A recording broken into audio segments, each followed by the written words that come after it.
السلام عليكم، شلونكن يا أكابر؟ إن شاء الله بخير. اليوم طبختنا محوشة، وفي ناس بتقلها 7 دوار، نحن بنقلها محوشة. انتو ايش بتقولوا؟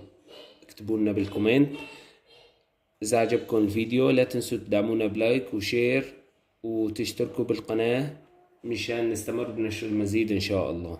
هلا أول شغلة بلشت فيها هي بقطع البصل بشكل ناعم مثل ما انكم شايفين.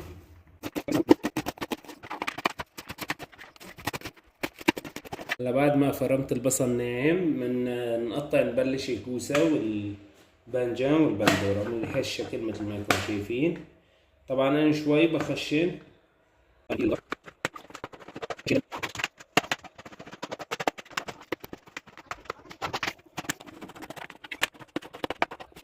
هلا قطعنا الكوسة بنبلش تقطيع الباذنجان نفس الشكل تمام.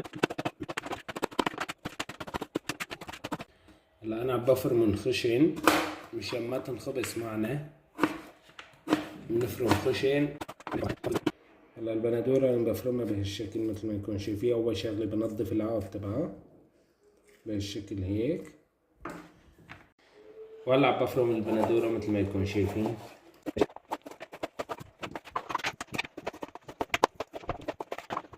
هلا بقى عنا الفليفلة بنفرمها بهالشكل.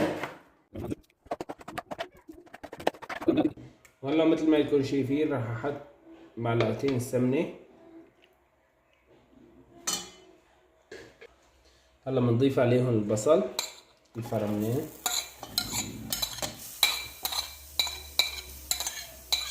بهالشكل مثل ما انكم شايفين. بنحط الفليفلة اللي فرمناها. هلا بنقليهم ببعضهم. هلا قليت البصل مع الفليفلة وراح انزل اللحمين. اللحمة عندي انا مقلية من قبل.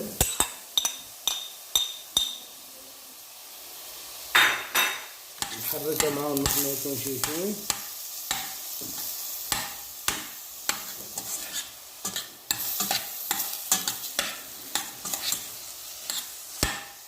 بهالشكل.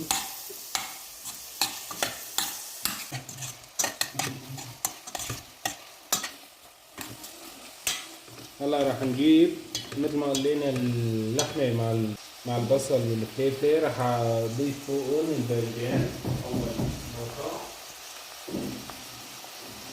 والكوسات، نلزم مع بعضهم بهذا الشكل.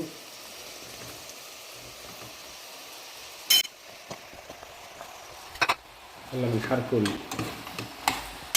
مع بعضهم. هلا مثل ما انتم شايفين بنقليها شوي مع بعضها. بعد ما نقليها شوي مدة دقيقة أو دقيقتين بنجيب عليها معلقة بهار صغيرة، بنحط لها معلقة ملح المقدار كمان.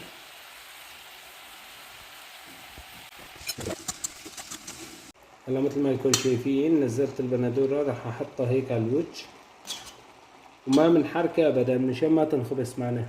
بنعيفها فترة 10 دقايق لربع ساعة. نتركها على نار هادية لحتى تستوي معنا وتنزل نيفة.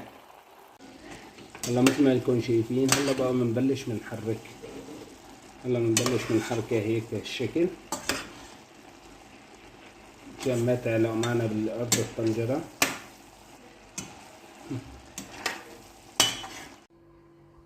هلا مثل ما انكم شايفين خلصت وزينتها شوية فليفلة واعطتني هالنتيجة مثل ما واضح قدامكم. بتمنى يكون الطبق عجبكم. لا تنسوا تدعمونا بلايك وتشتركوا بالقناة وتفعيل زر الجرس. والسلام عليكم.